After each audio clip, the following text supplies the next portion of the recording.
Dear students,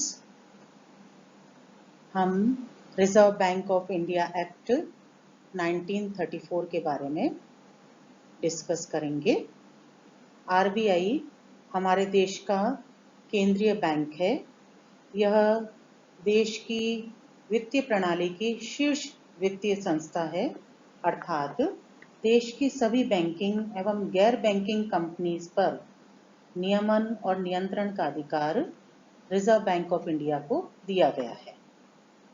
RBI का स्वामित्व भारत सरकार के पास है और यह भारत सरकार द्वारा ही गवर्न होता है। इसकी स्थापना 1 अप्रैल 1935 को आरबीआई एक्ट 1934 के अनुसार हुई है और इसका आरबीआई का राष्ट्रीयकरण 1 जनवरी 1949 को हुआ था तथा इसका मुख्यालय मुंबई में स्थित है।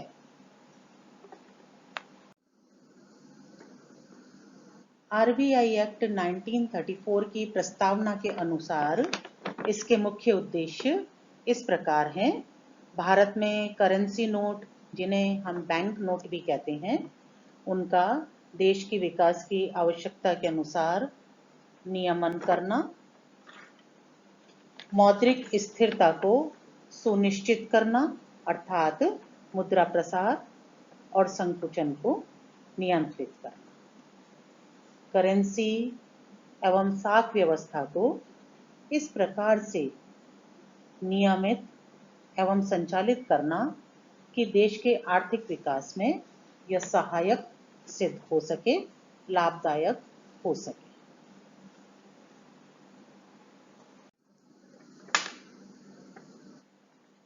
आरबीआई का प्रबंध निदेशकों के केंद्रीय बोर्ड के द्वारा किया जाता है। इसके 4 लोकल बॉडीज हैं जो कि मुंबई, कलकत्ता, दिल्ली और चेन्नई में स्थित है। आरबीआई के संगठनात्मक ढांचे में एक गवर्नर हैं, जिन्हें हम चेयरमैन भी कहते हैं। वर्तमान में शक्तिकांत दास आरबीआई के गवर्नर हैं। 4 डिप्टी गवर्नर हैं। इसके अतिरिक्त 15 अन्य निदेशक हैं। ये सभी भारत सरकार के द्वारा नियुक्त और नामांकित किए जाते हैं।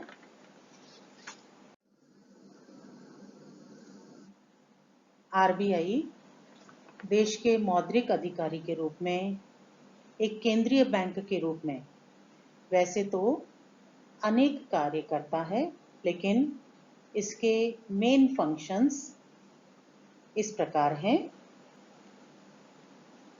नंबर 1, आरबीआई हमारे देश में मुद्रा के निर्गमन का एक अधिकार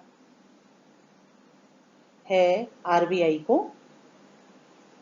अर्थात रिजर्व बैंक ऑफ इंडिया को भारत में नोटों के निर्गमन का अधिकार है।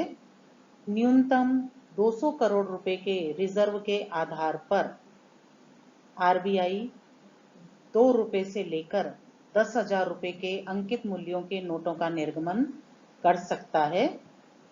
इन नोटों पर आरबीआई के गवर्नर के हस्ताक्षर होते हैं।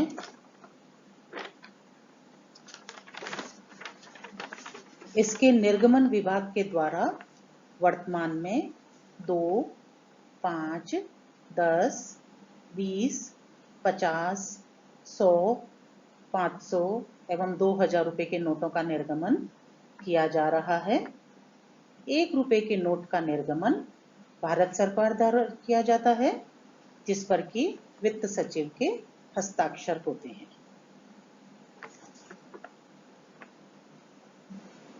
आरबीआई सरकार के लिए सार्वजनिक ऋण की व्यवस्था करता है और इस उद्देश्य के लिए जहां आरबीआई के ऑफिसेज नहीं हैं, वहां स्टेट बैंक ऑफ इंडिया इसके एजेंट के रूप में कार्य करता है।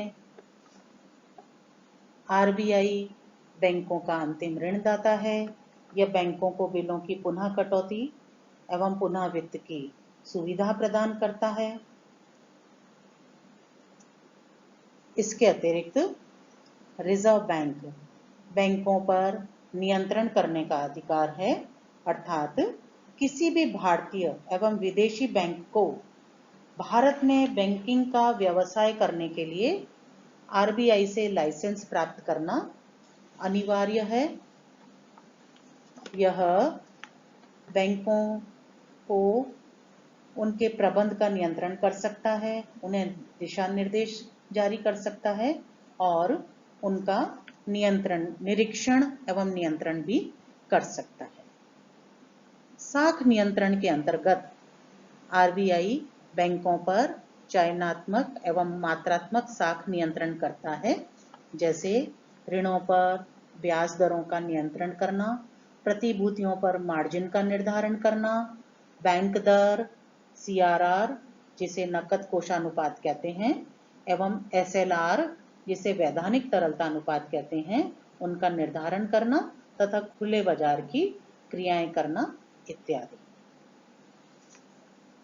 आरबीआई बैंकों से निर्धारित अंतराल पर जमाओं एवं ऋणों के संबंध में सूचनाएं प्राप्त करता रहता है और बैंकों को आवश्यक कार्यवाही करने के निर्देश प्रदान कर सकता है।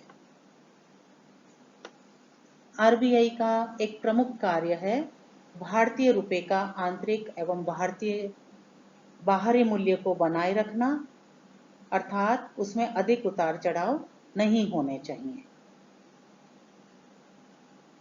विदेशी मुद्रा भंडार पर भी आरबीआई का पूर्ण नियंत्रण होता है और इसे फेमा अर्थात फॉरेन एक्सचेंज मैनेजमेंट एक्ट के अंतर्गत विदेशी विनिमय के लेन देन को नियंत्रित करने का अधिकार है।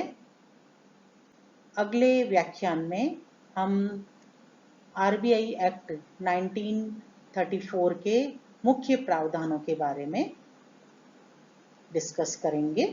धन्यवाद।